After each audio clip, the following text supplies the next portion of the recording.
Good evening. My name is Luis Daniel Muñoz. I am a medical doctor, also previous gubernatorial candidate in the state of Rhode Island. You're joining us here on Pump Up the Volume, where our aim is to amplify the voices of community.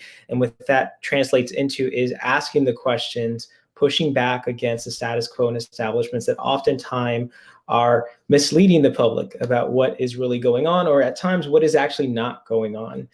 Joining me are my fellow co-host, Scott Rotunda from 990 WBOB. Scott is an independent media expert and also someone who is actively involved in politics at the community level, at the municipal level, at the state level, and also has his pulse on the national front as well. We also have Mr. Pat Ford, the founder of the Coalition Radio Network that we're streaming through today, and co-founder of the Libertarian Party here in the state of Rhode Island. We are three individuals, and we have our different approaches, we have our different ideas, and what we try to create is a safe environment to have healthy discourse, and at times to really ask more questions than present answers. And that's just the nature of growing. And so today, what we will focus on really is what the nature of progress is. And I know that's a heavy question, and it may seem very superficial given that progress is thrown out by politicians time and time again. But what's interesting about words is, if you actually care to capture the nuance of those words in the context of different communities, it may lead you on an exploratory path, on a journey to better understand how to bring people together. And so today we want to capture some of those nuances from urban core Rhode Island to rural Rhode Island, whether it's clean energy, whether it's health equity, or even social justice.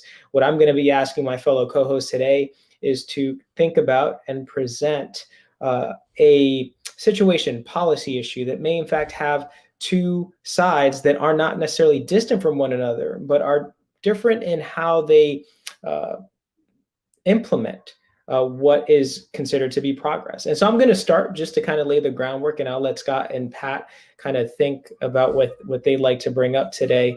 But I find it interesting when we talk about protecting the climate and the environment, and the fact that we are facing an existential threat, and the question is whether behavior modifications and the things that we do is enough, right, to stop this cliff that we're about to go over. But in the process, that's the big fear, right? And then the big question about our role and contribution to keeping the environment healthy. For putting this in the context of urban core versus rural Rhode Island, what our transition to renewable energies, at what cost will it come?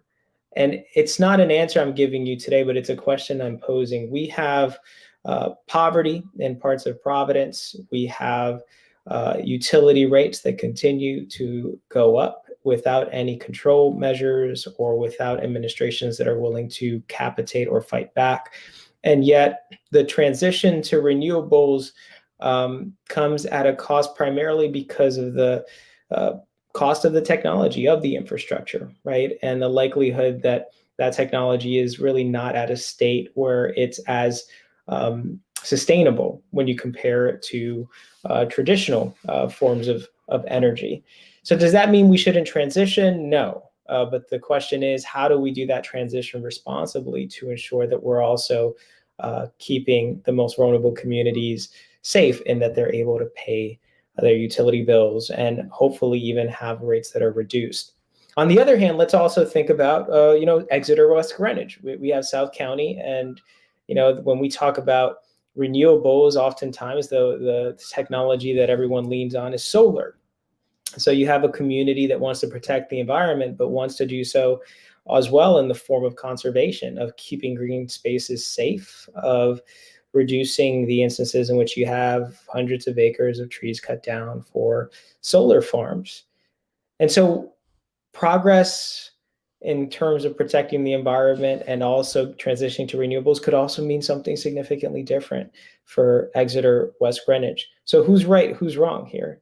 At the end of the day, it seems like both communities really in terms of like significant number of people in those communities want us to transition to renewables, want to protect the environment, but how does a state administration in Rhode Island actually create initiatives and policies that can capture the nuances of those two communities based on their needs, right? That one community's need to control utility rates and to have a cost of living that is sustainable for their daily lives, another community's need to preserve green spaces. And so that's a question, that's an idea that's trying to capture the nuance of progress in South County as compared to Providence County. But, I'd love to just hand this off to Scott and Pat. And, you can feel free to either continue on what I presented or present something totally different. But today, hopefully, I'm hoping we can provide some food for thought. Scott, why don't you go next? Sure. Well, in terms of what progress is, I actually want to talk about what progress is not, and it's something that's been happening very recently, which is access to charter schools. Right? It's a situation where I don't think any of us on this conference here want to abolish public schools or defund them or anything like this. I know. That was I threw that out for you purposely. That's some red meat there, Pat. We do have the option of charter schools for areas where the public schools are failing, where parents can send their kids to the charter schools, and in fact, you do have underprivileged communities such as Pawtucket, where you have parents of children from disadvantaged parts of town that are now learning that we're basically freezing the amount of people that can apply for the charter schools. And these same senators that hold themselves out there as progressives and liberals are the ones leading the charge to effectively freeze out the charter schools. Like I said, on the one hand, I get, that they don't want to starve out the public schools. Okay. But disenfranchising students, minority students, white students, students of any creed from disadvantaged communities to the access to a charter school where they can have a better chance at the starting blocks. It just flies in the face of what progress is. And what kills me is some of these very same senators hold themselves out as progressive. To me, being progressive and progress is not just putting a Black Lives Matter sign out in your front yard. It's actually doing things. It's about getting opportunities to students of color and to students in disadvantaged communities. So to me, you have some people in state government right now who their very actions are at cross currents to everything that they're holding themselves out for, saying that they stand for every 2 years when they beg for votes. So sorry to kind of be the negative here, but I just wanted to point out what progress is not, in my opinion. You see, my priority is the quality of children's education. I really don't care who delivers it. I am not bound, married, mated with the philosophy of how it's delivered. It's irrelevant to me. The first issue is the quality of education. The second issue, closely behind, is the cost. So at least we're not just spending money for the sake of spending money. I get down to one very simple fact, and that is you can send a child to LaSalle for somewhere between $15,000, $16,000 and change. We pay over $20,000 a year to send children to the Providence public school system. That's a fact. That's undeniable. Now, are there issues underneath that? Absolutely. Is there a contention that there are children who are, quote unquote, left behind at the Providence schools who are not, quote unquote, teachable in a quote unquote private school? Well, I simply don't believe that for a minute. It's the quality of the people who are doing the teaching, and it's the working conditions and the cost structure which have been established. We too often look at public schools in Rhode Island as, I always say, a necessary evil, if you will, looked upon by the people who profit from it, of which there are many, as sort of a necessary inconvenience, a necessary evil to justify the real importance, which is the entire, if you will, industrial educational complex here in Rhode Island. The first priority is not educating the children, or simply people wouldn't stand for it. So if you're married to this concept that a public education is the only education, while in fact you are sending your children, as is so many times the case, to private or parochial schools, non-public education, well then balderdash. As far as I'm concerned, we should end public education because it's a miserable failure. It has not worked. That's all that should matter. Has it worked? No. Are we so committed to a social construct that we're willing to engage in the soft bigotry of diminished expectations? Apparently we are. And yet that's seen somehow as a virtue. It's not a virtue. If you're a participant in the Providence Public Schools, then you should be ashamed of yourself. Because although I'm sure there's some very hardworking people, the net result is not good. In fact, the net result overall is so astonishingly terrible that I don't know how folks can even justify their existence there. So we can keep on going, being terrible and terrible, but damn it, we sure are virtuous in our terribleness. End it now. Just stop it. Phase it out over the next few years. We will find places for children to go to school. We will spend less money and we will get a better education. It's undeniable. And for all the folks who talk about special ed kids, well, then we need more competition in the special ed space to drive down costs there. Right now, there are very few places where you can send a child for issues like, well, just look down the range, the panoply of available choices on IEPs now. If, in fact, your public school system's not being judged on how few IEPs, as was the case in Bristol Warren, and not issuing them. So let's just stop it. Cut the crap. This week we're treated to the notion that there's no, the teachers have no confidence in the department, Rhode Island Department of Education and the head. I've never had any confidence. I don't know why this is such a shock to people. But what are your thoughts, fellas?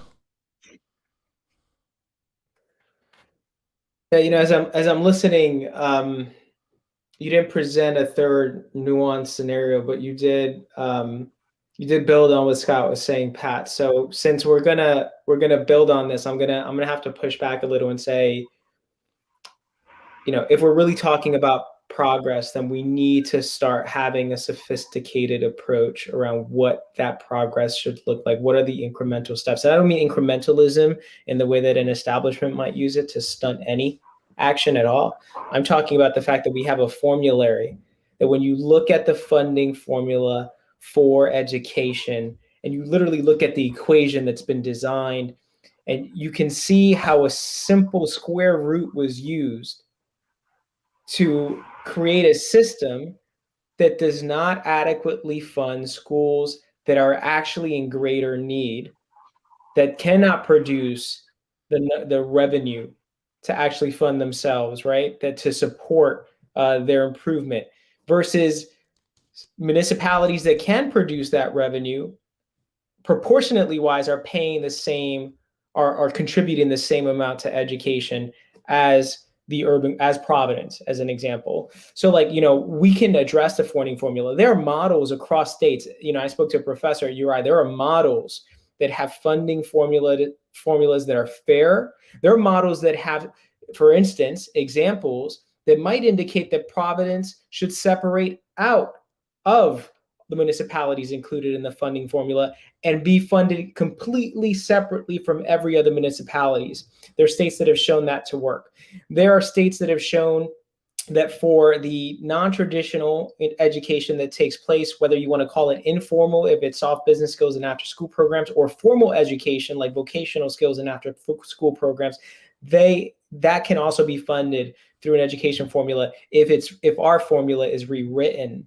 And so there are actual steps that we can take in both that formula and in policy to start investing more heavily in students directly, to start investing more heavily in the books and in the technologies that are helping them to learn. If there's anything we learned with COVID-19 is that the lack of technology infrastructure and the lack of exposure of students to that technology has led to negative consequences when distance learning has taken ultimately effect, right? So my point is that we have an antiquated system where our dollars are not only not being proportionally allocated, but when they are directed to students, that actually today means directed at third-party professional development services that are teaching teachers so that they can remain credentialed, and those teachers are actually not being given really the laxity in curriculum to implement what they're learning and change in a way that's as rapid as you might see in a charter school, right? And so I'm not saying that that addresses or captures the issues of just low quality individual teachers at times, just like there are some physicians that are not great physicians, right? Things like that happen, but there are progressive steps that we can take. And, you know, Scott, what do you think about this? I mean, you're a numbers guy. I mean, what are your thoughts on just the formula or generally anything else? Well, I mean, to stick to a formula, first of all, you're right. As a numbers guy, I mean, you know, you can make anything look good on paper. Okay, pure communism can look good on paper. Pure capitalism can look good on paper. On paper, the fact that you're using a formula to dole out education dollars to me borders on the absurd. Okay, there are just some things that, and it might be heresy for a financial professional like me to say, but there are some things that just can't be measured in equations and put on a sheet of paper. And when we're talking about potentially holding back generations of students just because their zip code doesn't line up with a damn formula, I think it illustrates my point. Luis, Dr. Muñoz, I don't know how more blunt I can be. We spend, regardless of the source, I don't care, let's forget about the source for the time being. Regardless of the source, we spend more money and get less quality in public schools than we do in non-public schools. That is an undeniable fact at this point on every level. The beauty of the Johns Hopkins review, the beauty of RICAS, and I'm not a fan of RICAS, but you know, at a certain point, we have to accept some type of, for the time being, until someone comes along with something better, and I'm open to that. There has to be a baseline analysis. It's not the money. We waste countless millions for all sorts of reasons. But that's the symptom to the disease. The disease is government. The disease is government being unaccountable for any level of competition. The disease is the constant that we must have public schools. Really? Why? For most of this nation's history, we managed to do without, and a significant part of the educational system. Again, I'll point to the most successful product in America right now, which is higher education. College. We attract students from all over the planet because we have the finest universities on the planet. With some exceptions. I mean, there's some great schools in Europe and Japan and all that, but generally speaking, in terms of volume, we have the best schools on the planet, which is why people spend millions and pay full boat to come here. And what's the one thing most of those schools have in common, with a few notable exceptions? They're private. They're just better. People have to compete to go work there. People have to compete to keep their jobs there. People have to compete to go there. And that can be true over any, if you will, variety of education, whether it be quote-unquote special education, whether it be for children who are dyslexic, for children who have ADD, ADHD, whatever. Competition makes it better. And hitching ourselves to continually, after a generation, a full generation or two of failure. Again, what's the racism here?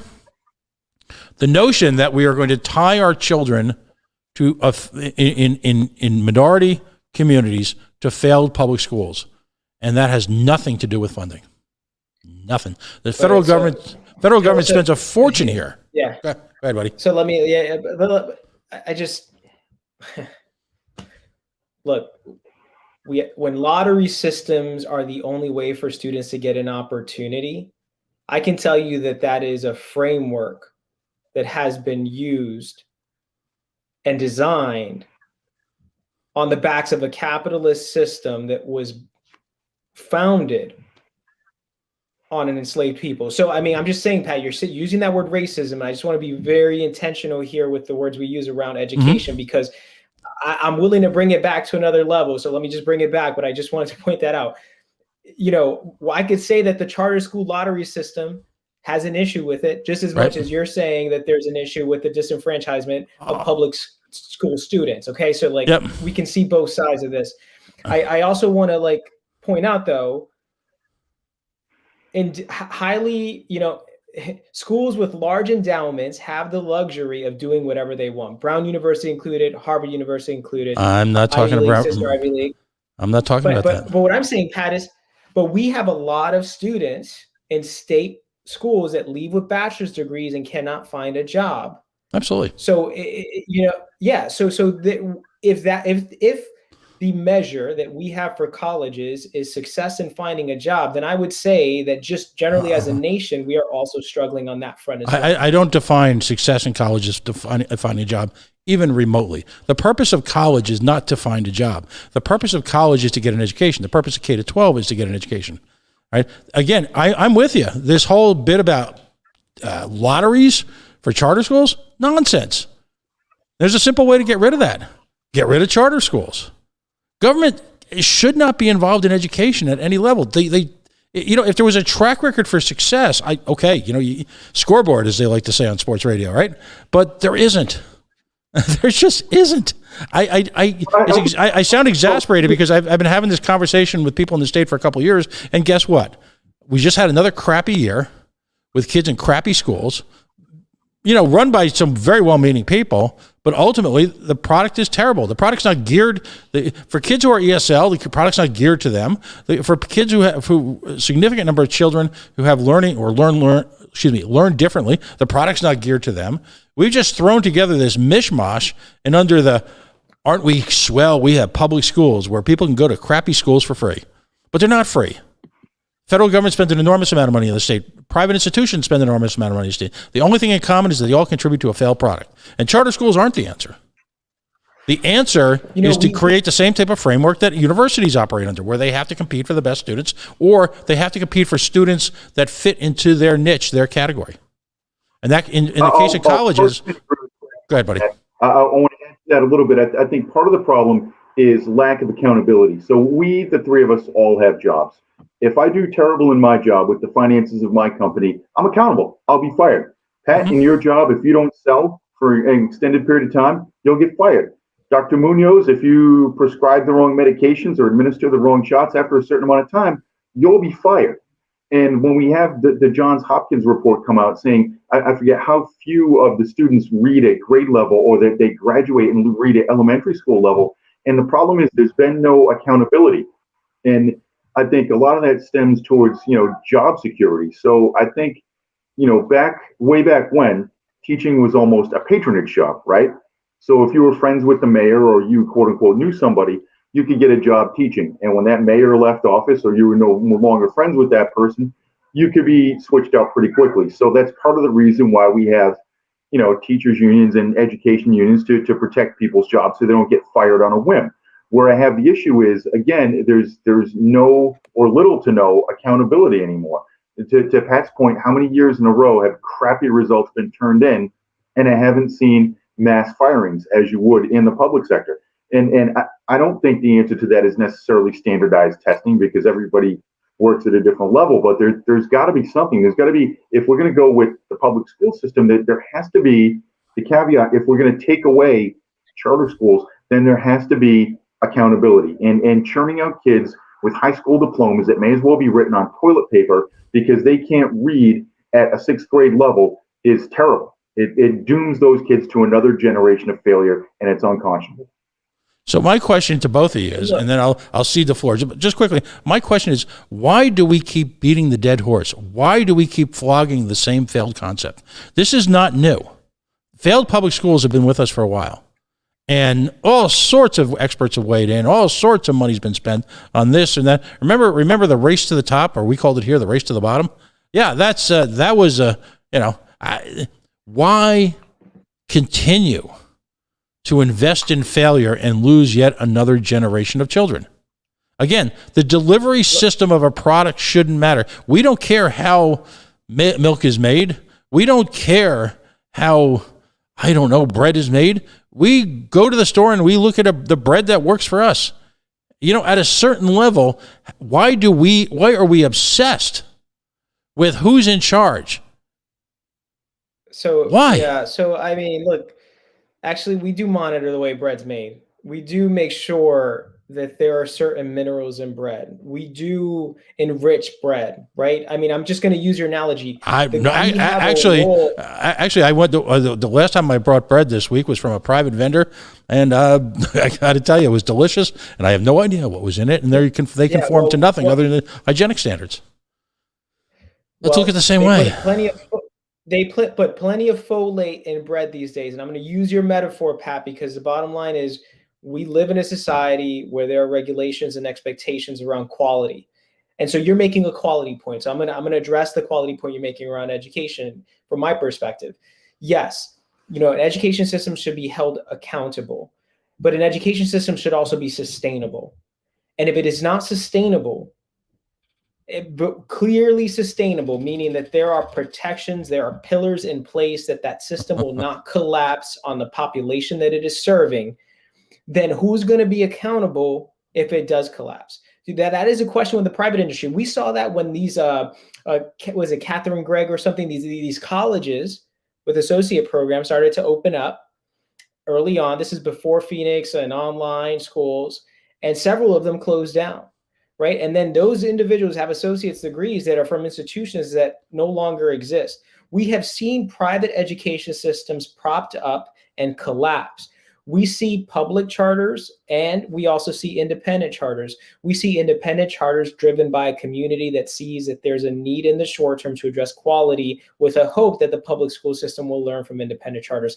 Then we see corporately managed charter schools that are scaling independent of any changes in the public school system. Their aim is to scale, scale, scale, scale, scale. And so as they scale, the question for me always becomes, what is the end goal for that company, and what protective measures are in place to ensure that if that corporate company managing the charter school for one reason or the other fails, that school system, that element of the public school system, is still sustainable? So you can talk about accountability, and I'm with you 100%, to the extent that if a family member wants their kid in a charter school, from an equity standpoint, that parent that wants their children in a charter school should be able, frankly, if I were them, I understand they want the greatest opportunity, but there are thousands of parents that will not be able to get their students in charter school. Why not? Why not open up? No, we don't need a system. What we need is a free market where people are able to, like the university market, open up schools privately, all right, and then give the consumer a choice in where to spend their educational dollar. That's what we need. You're right. There is probably a rate of failure amongst private education, but that is infinitesimally smaller than the near complete failure here. Just let's take Rhode Island, for example. A handful of schools are bragging. Cumberland schools are bragging because 54%, I think it was 54% of their students met math, I'll call it acceptability, for their grade level. 54%, which means you've got a 46% failure in arguably one of the, quote unquote, by Rhode Island terms, better systems. So right, let's assume there's a 10% failure, a 20% failure in private schools. Where will people go if those schools fail? They'll go to other schools, because given the opportunity to monetize education independently of state and federal government, people will go to where the best education is. It's quantifiable, it's verifiable. The only situation we've got right now is people are locked into failure. Absolute 100% failure. Pat, you are assuming that people can afford. We see this with Head Start. We see this with Head Start. LaSalle is $16,000 a year. Pat, we saw the dismantling of the Head Start programs, and now have a current state of childcare in Rhode Island where you need $6,000 to $24,000 a year if you have 1 to 2 children in order to place them in childcare that you would have normally been able to access at a sliding scale for less than 50% of the lower rate previously. So we talk about access, we talk about quality, we talk about accountability and sustainability. When we talk about access and quality, we're talking about the lens of the parent, right? So who can deny, Pat? People want their children to be in healthy environments where they're learning. But when we talk about accountability and we talk about sustainability, you cannot separate those two things. And that's what you're trying to do by assuming that complete privatization of education is going to provide an equitable education system that's accessible and high quality for everyone, history has proven that that is not the case. History has proven that if it was a 5%, Dr. Muñoz, if it was a 10% success rate, it would be better than the public schools in the state. I'm not sure anyone here is willing to accept the totality of the failure of Rhode Island schools. And again, that's not me. That's Johns Hopkins University. Read the report. So somehow the notion is that there might be a failure, or there might be some type of dissonance, or there might be some noise. I don't know if it's credible when you compare the only thing that's guaranteed in this state is that if you get a public education, there's a 50, 60, 70% rate, it's going to be worthless. Absolutely worthless. So we can continue to tell people that we're going to look for equity in this and that. It doesn't exist now. Anything now is better than what could be. And again, I'll point out, there are plenty, I'm not talking about the Moses Browns of the world, but there are plenty of private educational sources that are charging students at full value. That's assuming they don't get any sort of scholarship, for less money than Providence schools cost per system, and a number of schools cost per system. In over a dozen states nationally, students are essentially given a debit card, if you will, to go buy their education elsewhere, as long as they opt out of the public education. And in most states, it's been a booming success. And I'll point to Arizona, which is one of the poorest states in the nation. Arizona, the early rollout of the program was dedicated and directed towards Indian reservations, Native Americans, where they jumped at the opportunity to go anywhere for school and saw exponential increases in performance within a couple of years. All right? Or we can continue to say, well, you're looking for something that doesn't exist in its current form. So let's just trash the current form and save some people's lives. No, we started this with what is progress, and does it capture the nuances of the community that progress is for? And you are talking to me about Arizona. So what I'm saying, Pat, is I'm going to capture one of the statements you made, which essentially denies the probability or likelihood that we can achieve equity. That's where I disagree. And because the fact of the matter is, the nuance of what you think progress is versus I think progress is ultimately weighed on a disagreement in that area. You cannot take the size of a population of a reservation and the success that they achieved by allocating a specific amount of resource and say it's exactly comparable to what we can achieve by doing the same thing with the urban core in Rhode Island. And so, look, you're not going to find disagreement in me in saying children and their parents should pursue the path of least resistance that gets them towards greatest economic opportunity. Absolutely. But as leaders and as just people that need to shift, change, modify, dismantle, and rebuild or build anew the systems of education that we have in Rhode Island, like we can't found whatever is coming next, Pat, on this idea that you just said, which is that equity is not achievable, it's unrealistic. Because if that's the case, what are we doing? What are you arguing then? What I'm arguing is that it's unrealistic to expect any performance improvement at schools when we simply continue to do the same thing. There is people keep hoping. They're willing to listen. Folks are willing to allow another generation of children to be test tubes, if you will, petri dishes for the latest educational experiment when they're surrounded in this nation by educational success elsewhere for less money. So, and listen, I'm not even saying turn the money back to taxpayers, God forbid, right? Why? Just let's use the money elsewhere. And in the meantime, why do we you're holding the school, the potential replacement for the failed schools of Rhode Island to a higher standard than the current schools? Why are you willing to continue to accept abject failure? Not my words. Actually, when we talked about progress and capturing what steps could be taken, I actually talked about the formula. I actually talked about after-school programs, informal and formal vocational training. I actually talked about the difference of corporate charters and independent charters and how they were founded on the different value sets. And I actually talked about the antiquated approach that we have to what it means to invest dollars today in students, which is through this idea of professional development for teachers versus investing in actual infrastructure, books, and technology that the students will have access to and in their hands. So I actually talked about what some charter schools are actually already doing. But I talked about it in the context of how we can do that in the public school system. And what you said, Pat, is that equity is unrealistic and that we should take a completely private model because competition alone will somehow satisfy the needs of all society. And I disagree with you. It does it in virtually every other aspect of life. Virtually every other aspect of life. Only in certain functions of government do we preclude competition from the private sector. Listen, I mean, yeah, all you have to do is look at our automobile industry. I mean, yeah, is there oversight, safety oversight? Yeah. But ultimately, they had to simultaneously respond to government demands and market needs and make a car that people would buy. And that happened in a variety of parts of the world where it's been controlled with a means of production, if you will, or controlled by government. It's inevitably a failure. Look at our fighter programs here in the United States. Hey, again, we can continue. And Uncle, all right, I don't care about charter schools. I want the entire system gone. I don't understand why we would expect the Rhode Island Department of Education, after how many years of collapse, to suddenly have a deathbed conversion to competence. The entire model is wrong. In many places in this country and in a significant part of our history, a quality education was delivered to people without the oversight of the Federal Department of Education.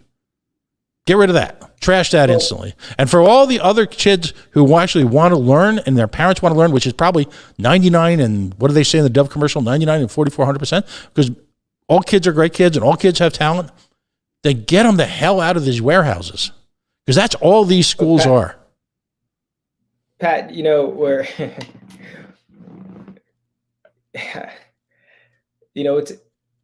we can't have a selective memory here about history. Okay. The systems and any historical evidence that you're pointing out, it's either some microcosm, some small sample population, or if you're talking about 10, 20 years ago of anything that it used to be, it wasn't for everyone that looked like me. So at the end of the day, we really need to understand that in an experiment that's controlled, things work out at times to our benefit. And charter schools, given the size that they are, and even some private schools, given the size that they are and the population they're serving, can demonstrate quality measures faster and more consistently than larger populations that have more variation. I believe that even with a private school, if it grows to the size of or in terms of the population it serves, to what Providence school system is now, or Pawtucket school system, we would see the same amount of variation. The systems would normalize under what you might call human error. You would still have teachers that vary in quality. You would still have curriculums that, because of changing cultures, are not able to meet the needs of the needs of students. So, like, at the end of the day, Pat, you are selectively choosing examples that work, but every time I bring it back to what Rhode Island needs now, you say dismantle instead of saying what progress could be in terms of the incremental steps we can take. The biggest difference is if, in fact, if the school, in a private market, if the schools don't meet the needs, and it could be any one of a number of societal, educational needs, behavioral needs, whatever, if they simply don't meet the needs, they go bye-bye. And in a free market model, other schools are allowed to open. The big difference between now and the future is that these schools these independent schools that open up. And when I say private schools, I'm not talking about Moses Brown. I'm talking about in disruptive entrepreneurial efforts, often conducted by teachers who are tired of living a lifetime of failure. So if schools fail, they go away. These schools right now don't go away. They never go away. They're cancers. No, and what I'm saying is that going away is not doing anything good for a community that needs consistency and sustainability. We've got consistency. It's failure.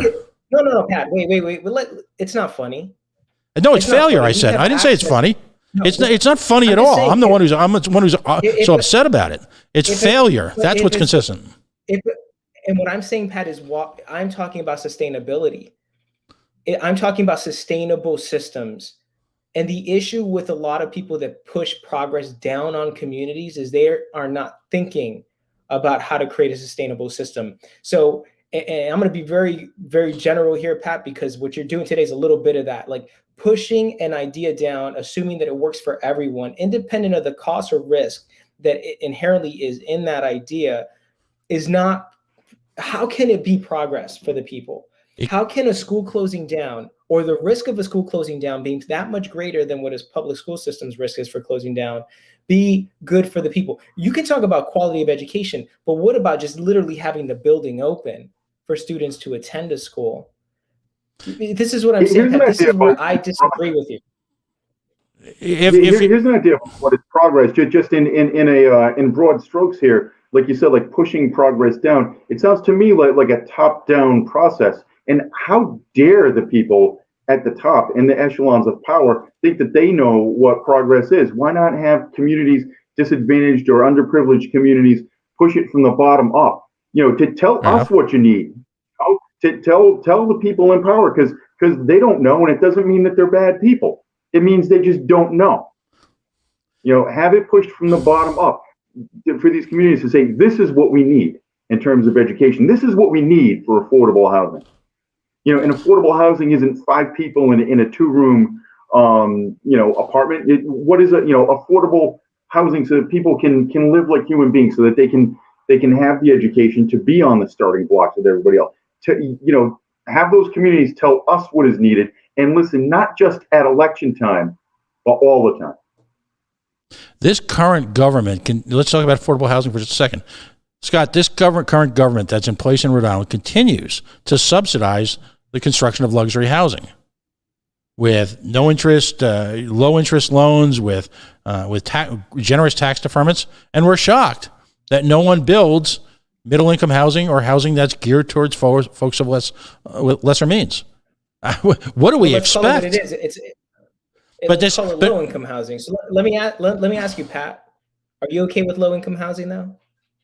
I'm okay with creating a marketplace which allows people to build housing that's viable to the people who are putting their money and investing in it. And by the way, a significant portion of that in places like Providence and Pawtucket are people from the community themselves, making it easier for them, all right, to build out communities that have been just beaten. How? That's pretty simple. It's happening right now. Who gives you money? Right now, banks, the interest rate for purchase of homes and the terms are some of the most generous in American history, and the interest rates are incredibly low. And if you're talking about creating a model of rent to own or things like that, listen. If that revives the failed housing stock, I'm all for it. I'm all for talking about that. But let's let the private sector do it instead of the failed Rhode Island Treasury. That's the difference. Everything they touch, I'm just looking at facts. I'm just looking at results. Forget about the philosophy, the concepts. Whether you're blue or red or gold. Forget about all that. Just let's look at the results. I've given up on trying to. I've largely given up on trying to train people or teach people or educate people as to the beauties of the free market in this state, because they remain completely in denial about it, despite the fact that they're surrounded by a whole lot of people being lifted up in other states. And here, what were we talking about? It hasn't been published lately, but we were talking about food insecurity. By the way, that means starvation and malnutrition. We're looking at food insecurity rates of 40% here, according to published sources just a few months ago that have gone quiet, surprisingly. And why is that? Because we have a controlled economy. I'm sorry, go ahead, buddy. It's so interesting, Pat, right? Like we're all friends on the continent. This is just a moment that I guess the listeners can listen to us, reflect, but there's so much that we can be on a call with and agree, right? That people should have more control over their lives, that people should be able to keep more of what they earn, and that people should be empowered with opportunities to make investments that can create legacy wealth for the generations that will follow. Like, there's so much that when we talk about fundamentally, we can agree on those values, on those ideas, but the notion of giving power to the people really, in my interpretation, your interpretation, seems to diverge slightly. I do not believe that empowering people with the ability to build their own homes, to select their education, necessarily means that it's only achievable through some private sector mechanism, because we've seen the private sector also abuse of consumers. We've seen monopolies take effect. We've seen mismanagement of funds in the private sector, and government have to come down. But when it's liquidated, the people that were ultimately taken advantage of see nothing back. So like I just have to say, like, while we get to a point where I think everyone on the call agrees, and where I'm left when both in education and when we talk about affordable versus low income housing, is I believe the failure that we've seen in Rhode Island is a process failure. It's who is the allocator, who is the implementer, and who is ultimately the person that has the control. And I think it should be with the people, right?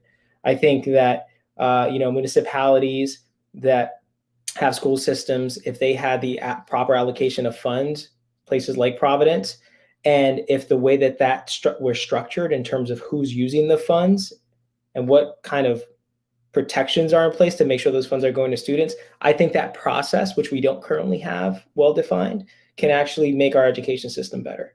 If we had allocation of housing dollars towards individuals and working with the banks to help them create homes, i.e. affordable housing, and completely demolish the low-income housing that has fungus and rot in Pawtucket and build something new, or help families build something new for themselves. Yes, I agree. But will the private sector do that? No, I don't think so. Why would anyone in the private sector give people something? Oh, I can answer that very simply. I can answer that. When the private sector is largely the community that is in fact impacted by it, I know just from my life outside of radio, I deal with countless folks who are part of a community. And by that, I mean, people of color, of people of a variety of ethnic backgrounds and from around the world, who have used home ownership and real estate as one of the two most prevalent first steps upon arrival in this United States to begin entry into the middle class. The other one is restaurants. So I know countless young people who are taking advantage of the market in Rhode Island, who are landlords within the community, who are for the profit motive. Yep, for that unholy profit motive, are rehabilitating projects and rehabilitating homes and renting them out to other people in the community. Sometimes in their family, sometimes in their church family, sometimes just out in the community at large. So but Pat, we're talking about something different here. I just said about, we're talking about people need to survive and live. The market entry to flip a house is still about $10,000 at best, and you have to have good credit to get a loan. Okay, so I understand the nature of using real estate to get into the middle class, but we're not talking about the same thing here. Oh, I very much am. I'm talking about the ability of folks of lesser means to transform themselves, all right, because of the nature of free market competition. And I'm looking at the constant failure of public housing. And I mean, how many public housing projects have a single mother with 2 children, trying to go through a retraining program to get a better job that's not paying them enough to address the cost of living, and still with the threat that if they make too much, they will not receive the food assistance that they need for their family, is not in a position, on average, based on statistics, to enter into the real estate market, flip a house, and or become a property manager. It's not that it hasn't happened before, Pat, but that is not a scalable model. But there are plenty of people in the community, there are plenty of people in that same community who are. And I understand the plight of the single mother completely. And I see the stupidity of the way that these folks' lives have been pushed into this, any one of a number of shapes into the square hole that government assistance insists upon. Hey, there's a shock.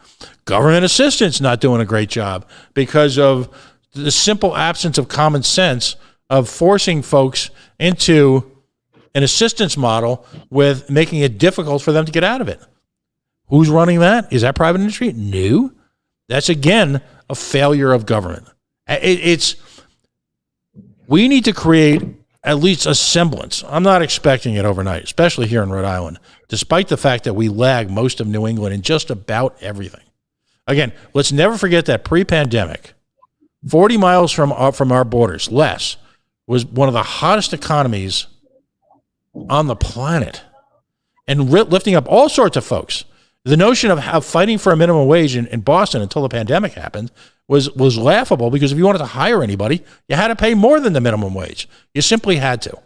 So again, we can continue to try and manage the situation with the same people. By the way, after the Johns Hopkins report, how many people got fired? So Pat, I just want to be respectful also. I know Scott usually gives us a solid half an hour, and I really appreciate, Scott, your time today. And Pat, you, of course, as well, letting us stream. And look, for the last 2 minutes here, I'm gonna speak my piece, and it's gonna be literally peace, Pat, so establishing some peace here. At the end of the day, we all care about the future. Mm-hmm. And for me, when I think about the future and I visualize it, it is hard for me to not see it a single thing, a child, and what that child's perspective is in the world that they're living. And that is my own. That's coming from me, right? So when I say sustainable systems, when something gets to me and I'm passionate, it's ultimately because, that child is, in my mind, the question is that child the average child? Well, most of the people in that world have the opportunities that you're defining, Pat. And so for me, unless a plan helps me visualize that child that on average will have a sustainable system serving them, I just can't not somehow push back. But that's not on you, Pat. That's on me, right? That's coming from me. And so I don't want you to feel that what you're saying doesn't make logical sense. I just, I think as we move forward, we really got to come together. And even the libertarians that can be as far out as they want to be, can come together, and we can create some hybrid version to all of this. So with that, that was my piece, but I want to give you all 30 seconds, 45 seconds, whatever you want to say your piece today. Scott, so you go. You've been the referee tonight. You guys can catch me every Monday night, 990wbob.com on the Rotunda. Variety of topics. I actually talked with a college hockey coach yesterday out in Alaska, whose program is in danger of cancellation. I've got an international recording artist calling in from Australia next week. I've got some upcoming shows coming up. I'm working on doing one on the effects of addiction and one man's journey out of addiction, and also the effects of workplace bullying. So some pretty cool stuff. I mean, not that workplace bullying is cool, but just, the fact that it's being talked about and being combated. So definitely check it out. CoalitionRadioNetwork.com. You can find all sorts of stuff. Listen, we're amping up the website news coverage. You'll see we've set up a section on the page to report on the comings and goings of our federal delegation, congressmen and senators.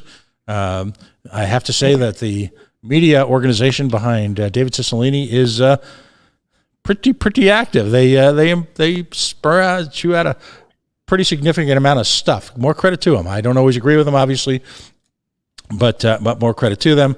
We are working on adding some more shows. We're on about 4.5 nights a week. You can start listening in around 7, and you'll see all sorts of great stuff, including this show. Just in closing, on the issue at hand, I want nothing but the best for children. I see this generational abuse by government limiting the success of children from all communities. And I believe that all kids are superheroes. It's just a question of finding out what their superhero talent is, right? Like right out of the movies. We'll find out which ones are math superheroes, which ones are medical superheroes, which ones are community, religion. All of them are superheroes.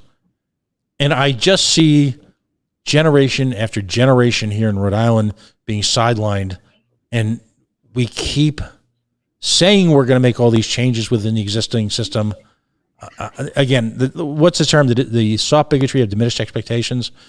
What we're allowing to take place in cities like Pawtucket CF, Providence, West Warwick. Well, yeah, let's talk about West Warwick. Let's talk about parts of Newport, which face a lot of challenges. Newport isn't always the city of the rich and famous.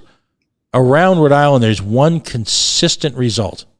Our children are being poorly prepared for a hyper-competitive planet that has become only more difficult since I've been young. And I just don't see the people in charge. I just don't see them, Dr. Muñoz. I appreciate your optimism. I just don't see them either capable or willing to make the changes necessary within the existing framework to give all these children an opportunity, regardless of these children's economic background, what part of the world they come from. You know, I'm an open borders, open school kind of guy. Let's let people look out for 2022. Okay, I understand that reference, and I embrace it, and I can't wait. I can't wait for all of that to begin, because, well, let's just say this: there's nothing exciting on the current governmental landscape, is there? I think we can all agree on that. Yeah. Well, gentlemen, again, we're all friends. I think that this discourse and the example that we're showing in terms of being able to engage in a passionate discussion and to ultimately come out with an understanding of the different approaches, right? The nuances around progress. I think in a weird way, we actually did achieve that. We just actually showed an example of how it takes to what it takes to get there sometimes. So I thank you both for the longer show. Thank you to our listeners who have been listening. And again, just remember, we're here to amplify the voices of communities. Hopefully we've succeeded today, and hopefully we've emboldened you to do the same. Have a great evening, and see you next week on Pump Up the Volume.